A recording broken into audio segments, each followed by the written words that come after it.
Study YouTube channel पे आप सभी का स्वागत है। आज की जो बड़ी खबर में चर्चा होगी उसमें एलटी ग्रेड विज्ञप्ति के बारे में चर्चा होगी। अर्हता को लेकर के सचिव जी का जो पत्र था उसकी भी चर्चा होगी इस वीडियो में।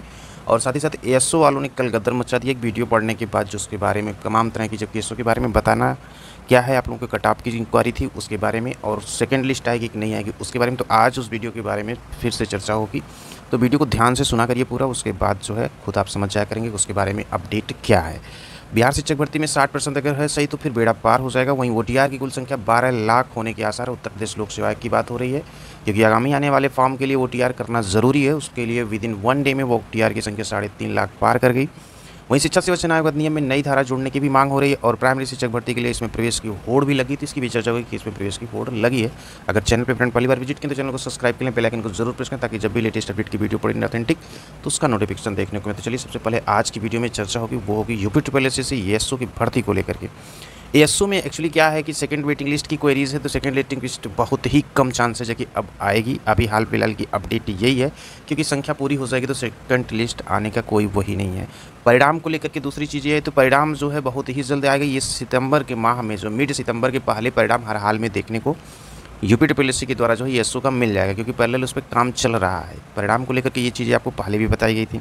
अब कटाप की बात कर लेते हैं, तो कटाप में जो डीबी हुई थी, डीबी के लिए कटाप जो अनारक्षित वर्ग की गई थी, वो कटाप आप लोगों को पता होगा कि 46 पॉइंट समथिंग गई थी, जो कि बताया गया था वीडियो में भी कि इतनी कटाप जो ऑफिशियली कटाप जो गई थी डीबी के लिए। अब उसके बाद जब फाइनल कटाप जो बनती है, तो फाइनल कटाप में डिग्री को लेकर के स्पष्ट होता है कितने लोग डिग्री वाले वैलिड हैं। वैलिड डिग्री के संदर्भ में भी वीडियो बनाया गया था कौन कौन सी वैलिड डिग्री होनी चाहिए।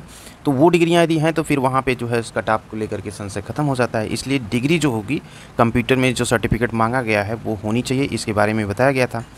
अब जो है कट ऑफ अगर 46 जाती है डीबी के लिए, तो फाइनल कट ऑफ के बारे में भी आपको बताया गया था कि लगभग जो है फाइनल कट ऑफ जाएगी वो कम से कम जो है 51 ±2, ये फाइनल कट ऑफ होगी अनारक्षित वर्ग की, और इसी के लगभग जाती है ओबीसी वर्ग की भी कट ऑफ जाती है। कट ऑफ को लेकर के अनियमितता इसलिए कंफर्म नहीं किया जा सकता, क्योंकि सर्टिफिकेट किसके पास कौन लगाया, कौन नहीं लगाया, कितने लोग हैं, इसके लिए जानकारी जो है समय थोड़ा सा लगेगा, तो उसका इंतजार करिए, फिर आपको ऑथेंटिक जो चीज़ प्राप्त हो जाएंगी वीडियो के माध्यम से। और सेकंड वेटिंग लिस्ट भी उसी के आधार पर निर्णय होगा, तो उसको लेकर के अभी आयोग में थोड़ी सी मीटिंग नहीं हुई है। जब तक वो हो नहीं जाता तब तक स्पष्ट तौर से ये चीज़ें आपको कोई नहीं बता सकता है। इसलिए ऑथेंटिक इन्फॉर्मेशन के लिए थोड़ा सा इंतजार करिए, और उद्वेग होकर जो है कोई भी चीज़ें नहीं कर सकते हैं, क्योंकि सरकारें जो हैं ऐसे काम करती हैं, उसमें आप लोगों का दोष नहीं है, क्योंकि प्रक्रियाएं इतनी लेट लतीफ़ी होती हैं कि एक इरिटेशंस पैदा हो जाती है। लेकिन पेशेंस के साथ अगर आप एक एक कदम बढ़ाते रहेंगे और अपने आप को मोटिवेट रखेंगे, तो आई एम श्योर कि मंजिल ज़रूर कदम चूमेगी। इसलिए थोड़ा सा पेशेंस के साथ जो है कोई भी काम किया करिए। उद्वेग के साथ अगर कोई काम करेंगे तो उसमें कुछ हासिल होने वाला नहीं है। वो कहते हैं ना, गाना सुने होंगे कि क्या गाना है, एक है वो खानदानी रईस हैं जो अपना मिजाज नरम रखते हैं, वो सुने होंगे, तो कुछ ऐसा अपना परिचय दिया करिए। तो ये चीज़ें एएसओ के बारे में होंगे। बढ़ते हैं अगली खबर की तरफ और देख लेते हैं जो है ईएलटी ग्रेड विज्ञप्ति को लेकर के जो है कब तक आएगी, तो इसके बारे में भी चर्चा हुई है। नवंबर लास्ट तक जो उत्तर प्रदेश लोक सेवा आयोग, सभी हाल फिलहाल में यही चर्चा है कि एक शॉर्ट नोटिस आ सकती है। अर्हता के संदर्भ में जो लेटर जारी हुआ था उसको लेकर क्वेरीज थे, तो उस लेटर की चर्चा कर लेते हैं पहले कि अर्हता के संदर्भ में सचिव जी का कौन सा पत्र जारी हुआ था। यहाँ पे है समस्त अपर मुख्य सचिव, उसके बाद कार्मिक अनुभाग 2, भारत में विधि द्वारा स्थापित विश्वविद्यालय के स्नातक उपाधि के समकक्ष अर्हता के संदर्भ में जो बताया गया था, जिसमें रीट याचिका संख्या के आधार पर जो है बताया गया कि माननीय उच्च न्यायालय इलाहाबाद के आदेश दिनांक 17 सितंबर 2021 के अनुपालन में भर्ती के नियमों को में विहित अर्हता के साथ साथ समकक्ष अर्हता के संदर्भ में निम्नवत आदेश निर्गत किए गए। जब ये आदेश निर्गत किए गए तो फिर एलटी ग्रेड में या वीओ में समकक्ष अर्हता का कौन सा मैटर है, इसको लेकर के बहुत सारी क्वेरीज है। तो इसमें समकक्ष अर्हता को लेकर कोई एक पैटर्न प्रक्रिया नहीं है, सिर्फ बातें जो उलझाने की ये चीज़ें होती हैं, क्योंकि जब यहाँ स्पष्ट तौर पर ये लेटर जारी किया गया और लेटर कहाँ के लिए प्रेषित किया, ये भी चीज़ें आप देख सकते हैं। यहाँ पे पूरा बताया गया प्रतिलिपियाँ रजिस्ट्रार जनरल माननीय उच्च न्यायालय इलाहाबाद, सचिव राजस्व परिषद, सचिव उत्तर प्रदेश लोक सेवा आयोग, सचिव उत्तर प्रदेश अधीनस्थ सेवा चयन आयोग, निदेशक सूचना उत्तर प्रदेश सचिवालय के समस्त अनुभाग, गार्ड फाइल, यहाँ पे पूरा ये चीज़ें प्रतिलिप जो है सूचना आवश्यक कार्रवाई हेतु प्रेषित की गई है।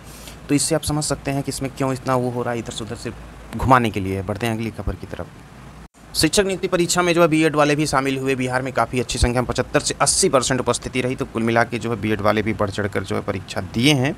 और यहाँ पे बात हो रही है पटना की खबर है ये कि देश की सबसे बड़ी शिक्षक नियुक्ति परीक्षा गुरुवार को शुरू हुई। पहले दिन 1 से 5वीं कक्षा के लिए हुई परीक्षा, दोनों पालियों में कुल 75 से 80% लोग उपस्थित रहे।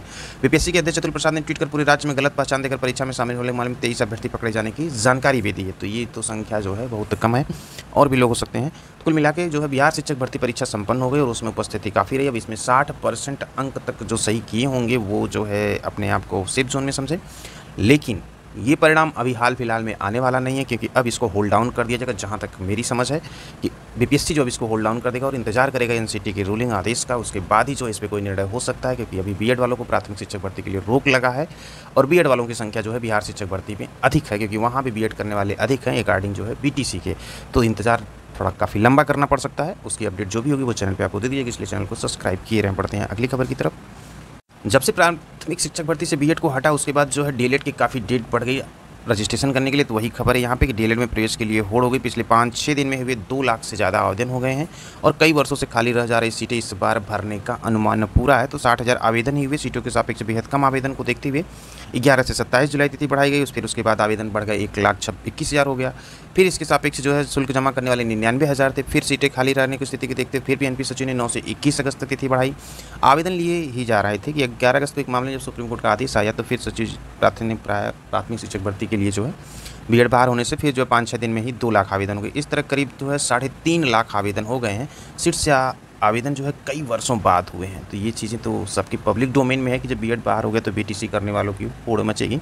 कभी गाड़ी लेफ्ट तो कभी गाड़ी राइट, कभी लेफ्ट कभी राइट, यही चल रहा है। अगली खबर जो है, नया शिक्षा सेवा चयन आयोग अधिनियम में मांगी शिक्षक सेवा सुरक्षा की धारा। इस धारा की मांग हो रही। उत्तर प्रदेश शिक्षा सेवा चयन आयोग का विधेयक सदन में पेश किए जाने के बाद अधिनियम 2023 की धारा 31 के फर्स्ट में उत्तर प्रदेश माध्यमिक शिक्षा सेवा चयन बोर्ड अधिनियम 1982 की धारा 18 में 21 को हटाए जाने का शिक्षकों ने विरोध किया। कहा है कि दोनों धाराएं नहीं होने से शिक्षकों की सेवा सुरक्षा खतरे में रहेगी। ऐसे में राष्ट्रीय शैक्षिक महासंघ उत्तर प्रदेश ने प्राथमिक से लेकर उच्च एडेड शिक्षण संस्थानों तक में शिक्षक भर्ती के लिए गठित हो रहे आयोग में यह दोनों धाराएं जोड़ने की मांग की है।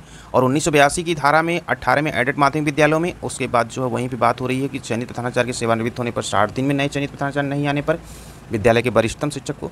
तो कुल मिला के जो ये चीज़ें मांग होने से थोड़ी सी प्रक्रियाएं अब लेट हो सकती हैं। और ये कुल मिला के देखा जाए तो प्रतियोगी छात्रों के हित की बात जो है हाल फिलहाल में नए शिक्षा सेवा चयन आयोग को लेकर के नहीं आ रही। तो थोड़ा सा इंतजार करते रहिए, 1 से 1.5 महीने उसके बाद ही जो है काम करना ये शुरू करेगा आयोग। उसके बाद जो है भर्ती प्रक्रियाएँ शुरू होंगी और परीक्षाएँ होंगी, लेकिन जल्द ही इस पर निर्णय हो जाएगा। अगली खबर जो है वो है अमर उजाला की खबर है कि माह में 1 लाख नए ओटीआर, 3,32,000 पहुंची संख्या ओटीआर की। आगे 12 लाख के करीब हो सकते हैं ओटीआर। बात हो रही है उत्तर प्रदेश लोक सेवा आयोग की तरफ से वन टाइम रजिस्ट्रेशन को लेकर के अनिवार्य कर दिया गया। इसलिए आयोग की भर्ती से जो भी लोग विज्ञापन आएगा उसको भरेंगे, उसके लिए ओटीआर बहुत ज़रूरी है। तो ओटीआर की संख्या तेज़ी से बढ़ने लगी और 1.5 माह में 1 लाख नए ओटीआर हुए हैं।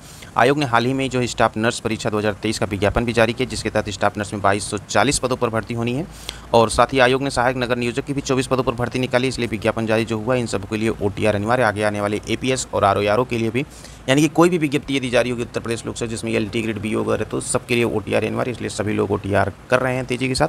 तो जो नहीं अभी तक किए हैं वो भी ओटीआर कर लें, क्योंकि उसके बिना फार्म को फिल नहीं कर पाएंगे उत्तर प्रदेश लोक सेवा आयोग को।